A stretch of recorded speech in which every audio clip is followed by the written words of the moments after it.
오늘 둘째 날 저녁에 우리에게 주신 하나님 말씀 보겠습니다. 마태복음 27장 26절로 31절 말씀입니다.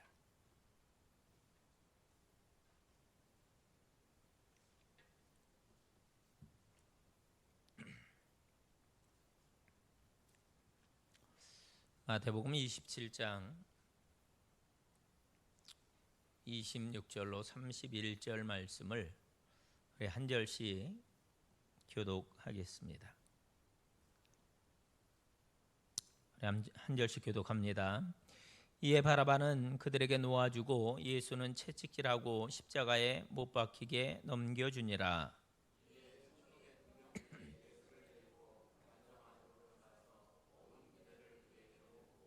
그의 옷을 벗기고 홍포를 입히며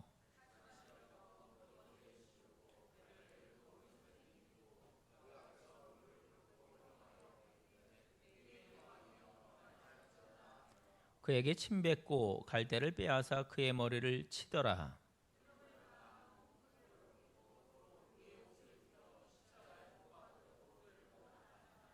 아멘. 이 둘째 날 저녁 기도회 가운데 하나님의 놀라운 은혜가 우리 가운데 임할 수 있기를 간절히 소원합니다. 미녀와 야수라고 하는 프랑스의 동화인데 우리는 영화로 많이 접했습니다. 보셨나요? 미녀와 야수? 네. 한 노파가 참 무례하고 교만하기 짝이 없는 이 프랑스의 한 왕자의 성에 도착을 합니다. 노파는 왕자에게 장미 한 송이를 주면서 좀 추위를 피하도록 하룻밤을 재워줄 것을 부탁을 해요. 하지만 이 왕자는 이 추한 노파를 보고 화를 내면서 쫓아버렸습니다. 후에 노파는 이제 마녀의 모습으로 돌아와서 그 왕자에게 강력한 저주를 내리죠. 왕자의 내면 세계에 있는 아주 잔혹하고 또 악한 그 마음이 그대로 투영된 외모를 지니게 한 그러한 저주였습니다. 그 결과 그 왕자는 세상에서 가장 무서운 야수와 같은 그런 외모를 지니고 살아가게 됩니다. 그러니까 이제 그의 목소리도 웃음도 그냥 모든 것이 이렇게 끔찍한 야수처럼 되었고 온몸은 또 털로 뒤덮여 버리게 됩니다. 그리고 그 저주에서 풀릴 수 있는 유일한 길은 이 마녀가 주고 간 장미의 꽃잎이 다 지기 전에 아리따운 미녀로부터 사랑을 받아야만 그 저주에서 풀릴 수 있게 되는 그런 저주가 이 왕자에게 임했어요. 만약 아리따운 그러한 미녀에게 사랑 고백을 듣지 못하면 왕자는 죽을 때까지 그 야수와 같은 모습으로 살아야만 했습니다. 야수로 변한 이 왕자는 도저히 밖을 다닐 수가 없는 거죠. 그는 자기의 왕궁 지하에서 우울함과 또 절망감에 사로잡혀서 살 수밖에 없었습니다. 여러분, 세상에 누가 이 야수 같은 사람을 사랑할 수가 있을까요?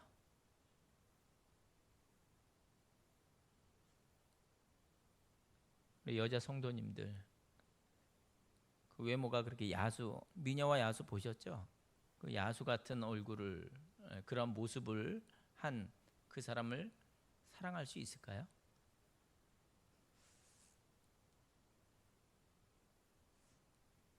내 옆에 있는 잘생긴 남편도 때로는 믿기도 한데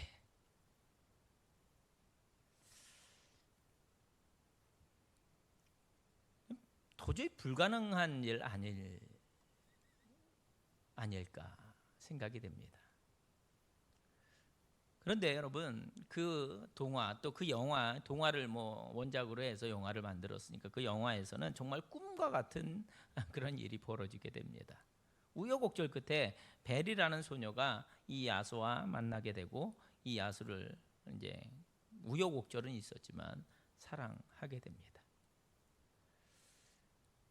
전쟁에서 야수는 칼에 찔려 죽기 직전 벨이라는 소녀에게 사랑한다라는 고백을 듣게 됩니다.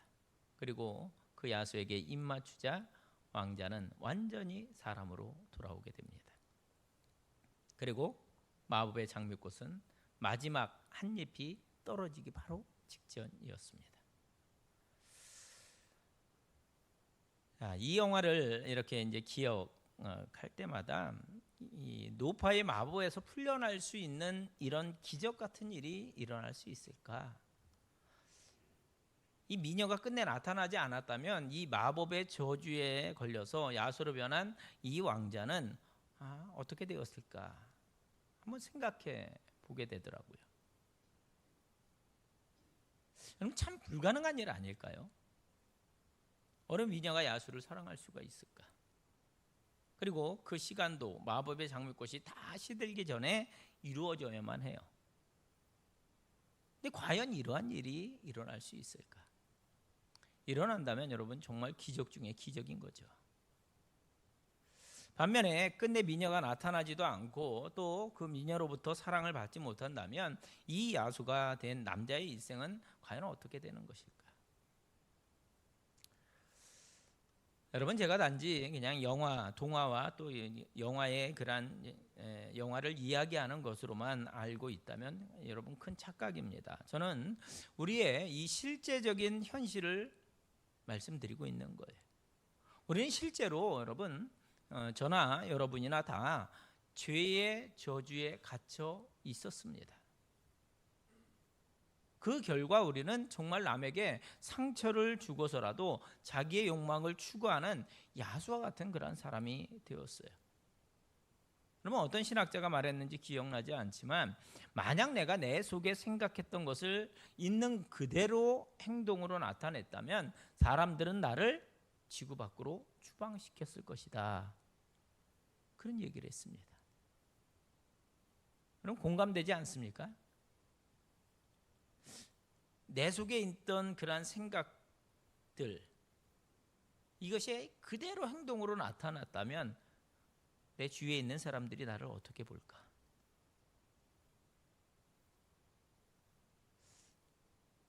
두렵습니다. 물론 하나님께도 두렵지만 목사로서 내 마음에 내가 생각했던 것들이 그대로 나타난다면 끔찍해요. 또 프랑스의 수필가 몽테뉴는 이런 말을 합니다. 우리의 모든 생각과 행동에 법의 기준을 들이댔을 때 평생 교수형에 10번 정도 처해지지 않을 만큼 착한 사람은 세상에 없다.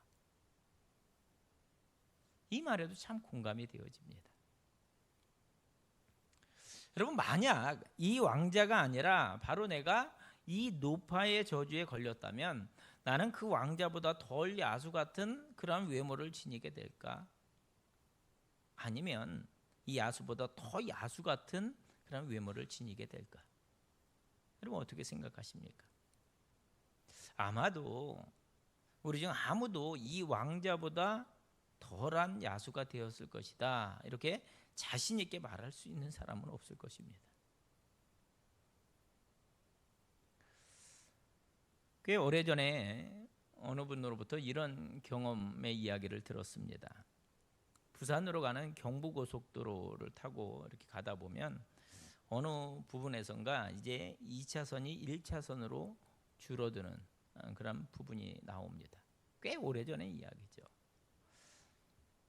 이제 내가 달리던 이 바깥 차선이 없어지는 거예요. 나는 이제 1차선으로 이렇게 들어가야 돼요.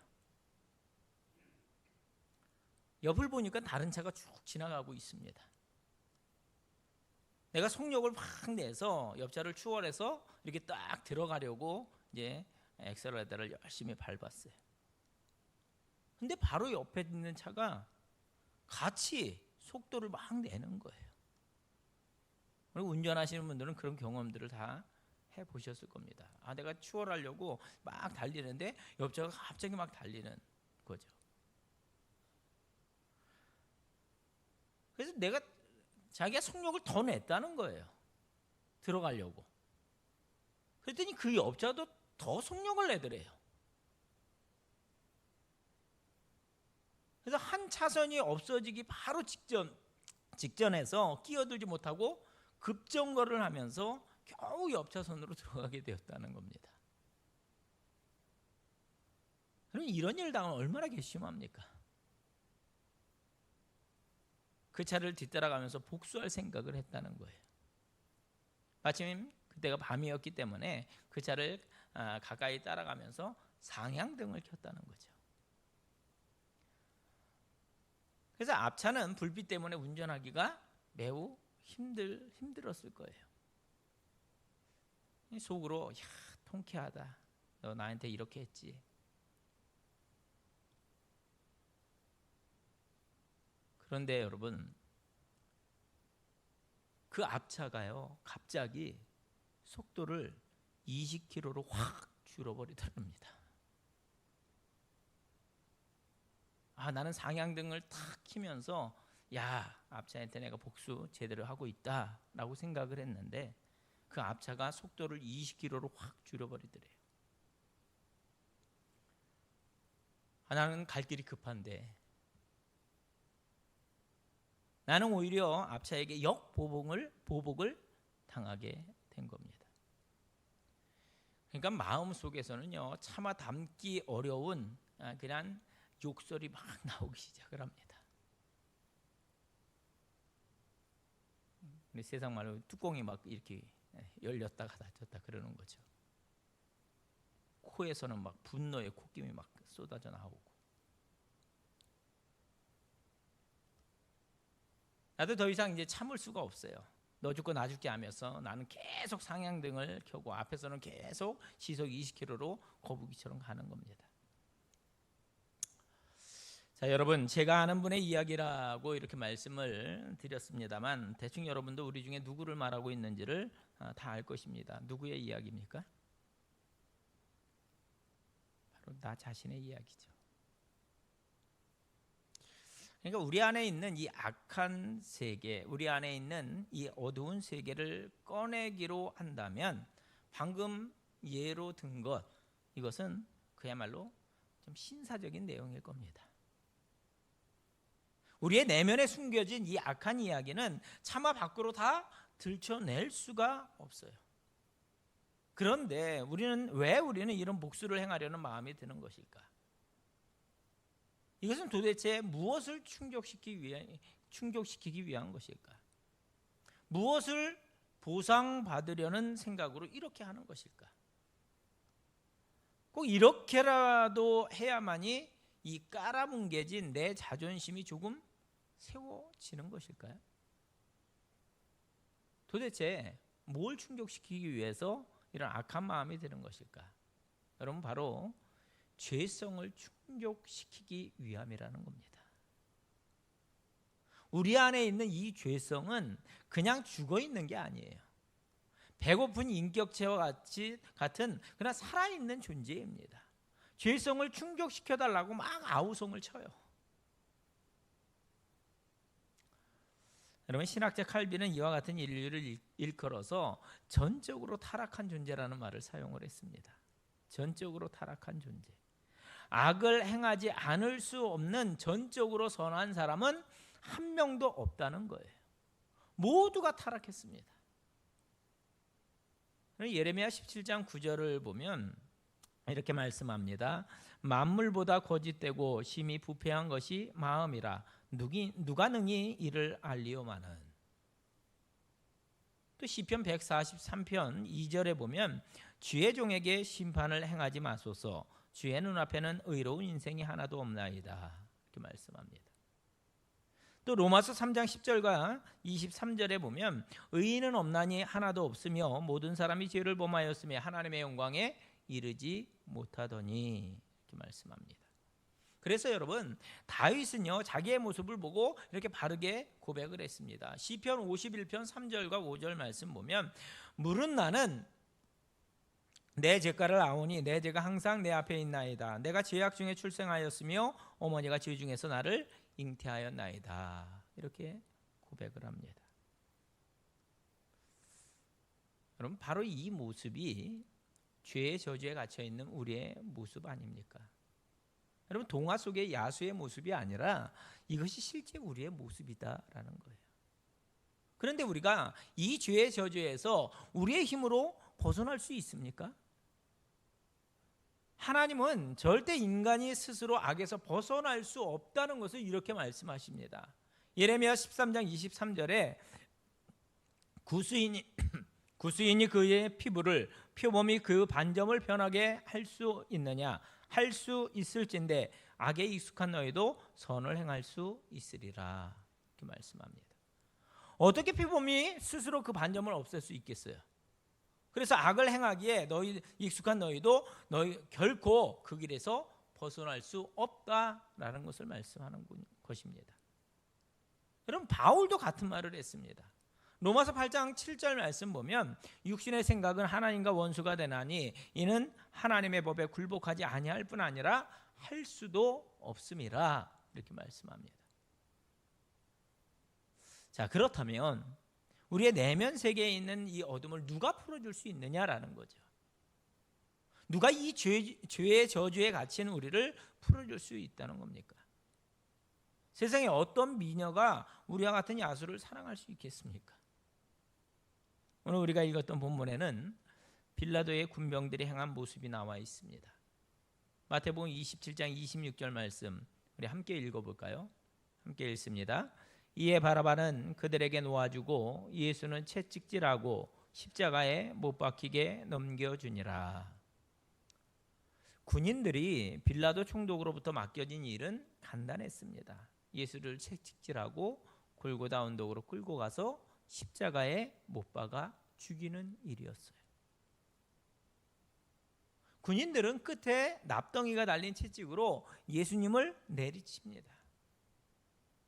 군인들은 명령에 따른 행위이기 때문에 그들을 나무랄 수는 없어요. 명령이니까요. 십자가에 못 박아 죽이는 것도 그들은 명령에 따를 뿐이었습니다. 그런데 그들은 명령을 받지도 않은 일을 행하고 있는데 그것은 예수님의 얼굴에 뭘 뱉어요? 침을 뱉는 일이었습니다. 물론 여러분, 대제사장과 공회 앞에서 재판을 받을 때에도 사형 선고를 언도받고 26장 67절 말씀에 보면 사람들이 예수님의 얼굴에 침을 뱉었다라고 말하고 있습니다. 여러분, 침을 사람의 얼굴에 뱉는 것, 이건 육체의 고통을 주기 위한 것은 아니죠. 그것은 상대방의 영혼에 모멸감, 또 수치, 모욕을 주기 위함이라는 겁니다. 근데 도대체 왜 군병들은 그저 그냥 상관의 명령에 따라서 채찍질과 또 십자가에 못 박는 일, 이것만 하면 될 텐데 왜 예수님의 얼굴에 침을 뱉어서 모멸감, 또 수치, 멸시를 왜 주는 것일까요? 이 모습이 바로 인간의 내면 속에 있는 어두운 면 아니겠습니까? 그것이 인간의 내면에 있는 죄의 충족 아니겠느냐는 거죠. 한때 그토록 많은 유대인들이 스승으로 추종했던 이 예수에게 침을 뱉어서 더욱 초라한 존재로 짓밟음으로써 자신들의 위상을 좀 더 이렇게 높아지려는 그런 마음의 충족과 보상을 얻으려는 심리 아니겠느냐라는 겁니다. 자, 어쨌든 군병들의 이런 모습은 우리가 타인에게 악을 행하려는 생각과 또한 그 악행과 조금도 다를 바가 없다는 겁니다. 그런데 여러분, 이 사실을 알고 계십니까? 남에게 복수하기 위해서 상향등을 이렇게 켜는 것이나 남을 비방하는 일이나 남에게 수치를 주는 일이나 이런 모든 일은 공이 남에게 행한 일이지만 결국 예수님께 행한 일이 된다는 것입니다. 마태복음 25장 40절 말씀을 보면 이렇게 말씀합니다. 내가 진실로 너희에게 이르노니 너희가 여기 내 형제 중에 지극히 작은 자 하나에게 한 것이 곧 내게 한 것이니라. 우리가 누구에게든지 행한 그 일이 결국 누구에게? 예수님께 행한 일이라는 거예요. 즉 지금 빌라도의 군사들이 예수님께 침을 뱉는 그런 일을 행하는 것과 동일하다는 거예요. 내가 오늘날 죄성을 충족시키기 위해서 남에게 행한 행동이나 또 그 마음속은 빌라도의 군인이 지금 예수님께 행한 이 일과도 전혀 다를 바가 없는 동일한 일이라는 겁니다. 자, 그렇다면 우리가 지금까지 예수님께 행했던 이런 모멸적인 행동이 얼마나 많을까요? 그리고 예수님은 이런 치욕과 수치와 모멸을 어떻게 담당했을까요? 이사야 50장 6절 말씀에 나타난 이 메시아 예언의 구절을 보면 이렇게 말씀합니다. 나를 때리는 자에게 내 등을 맡기며 나의 수염을 뽑는 자들에게 나의 뺨을 맡기며 모욕과 침뱉음을 당하여도 내 얼굴을 가리지 아니하였느니라. 예수님은 군병들이 침을 뱉을 때 그 침을 피하려고 하지도 않았습니다. 그의 온 얼굴로 군병들의 침을 그대로 받았습니다. 어떻게 보면 정말 하나님이 참 이상한 것 같아요. 왜 하나님은 예수님이 그렇게 침뱉음을 당하게 하셨을까? 구레네 시몬이 예수님의 십자가를 지게 할 수도 있었다면 여러분 침으로 얼룩진 예수님의 얼굴을 이렇게 닦아주게 할 수도 있지 않았을까요? 그런데 구레네 시몬은 예수님의 얼굴을 닦아주지 않았습니다. 십자가에서 목마르다고 외쳤을 때 신포도주를 스펀지에 적셔서 예수님의 입가에 대도록 하셨다면 수건으로 예수님의 얼굴을 닦게 할 수도 있지 않았을까요? 그런데 그렇게 하지 않았습니다. 천사들에게 명령하면 천사들은 즉시 사람들의 눈에 보이지 않게 예수님의 얼굴에 묻은 침을 닦아줄 수도 있었을 겁니다. 그러나 그렇게 하지 않았습니다. 온전히 예수님의 얼굴에 그 치욕과 수치를 다 담당하게 하셨습니다. 왜요?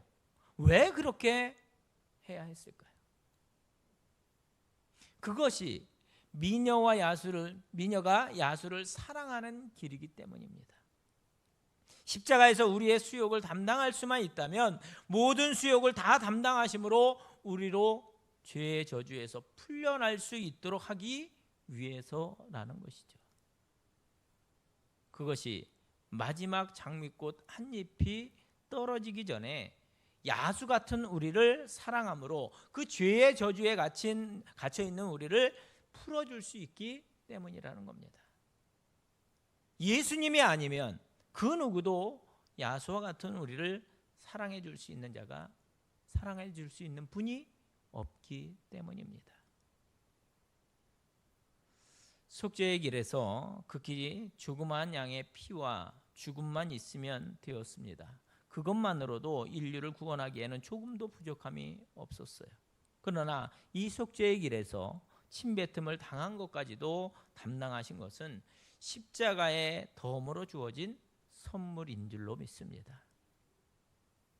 혹 야수가 미녀의 사랑을 발견하지 못할까 봐, 아니 미녀의 사랑을 조금이라도 더 발견될 수 있도록, 아니 미녀의 사랑을 더 확신할 수 있도록, 미녀의 사랑에 더욱 감동받을 수 있도록 침뱉음을 당하기까지 담당하신 것입니다. 말씀을 맺도록 하겠습니다. 정말 이 야수에게 미녀가 나타나지 않았다면 이 야수가 된 왕자의 일평생은 어떻게 되었을까? 오늘 우리에게 예수님께서 나타나지 않았다면, 예수님께서 우리에게 이 땅 가운데 오시지 않았다면 우리의 일평생은 어떻게 되었을까?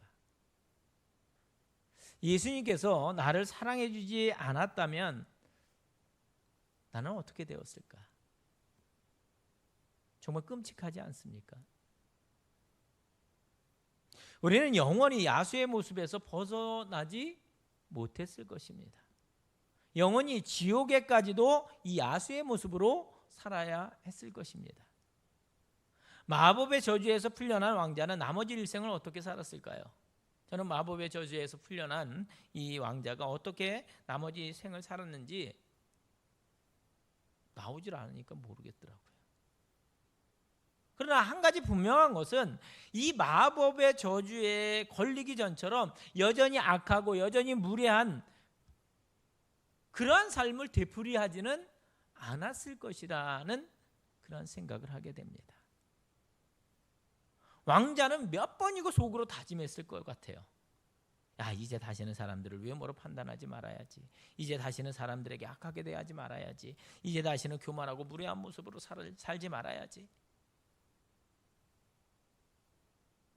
그러지 않았을까요? 순간순간 악하고 또 분노의 마음이 막 이렇게 치밀어 오르는 그러한 상황에 그렇게 부딪혀도 이 야수의 저주에 갇혔던 그때를 생각하면서 그 악한 마음들을 좀 이렇게 내려놓지 않았을까요? 그리고 자기 곁에 자기를 사랑해 준 이 미녀와 함께 나머지 생을 행복하게 살지 않았을까 그런 생각을 하게 됩니다. 야수와 같은 모습으로 살다가 영원히 죽을 수밖에 없었던 우리를 사랑하신 주님의 그 사랑을 기억하고 주님과 함께 영원을 바라보며 사는 우리 복된 심령들이 될 수 있기를 주님의 이름으로 축원을 드립니다. 이 시간 그 사랑을 다시 한번 기억하고 우리 함께 찬양하고 함께 기도의 자리로 나아가도록 하겠습니다.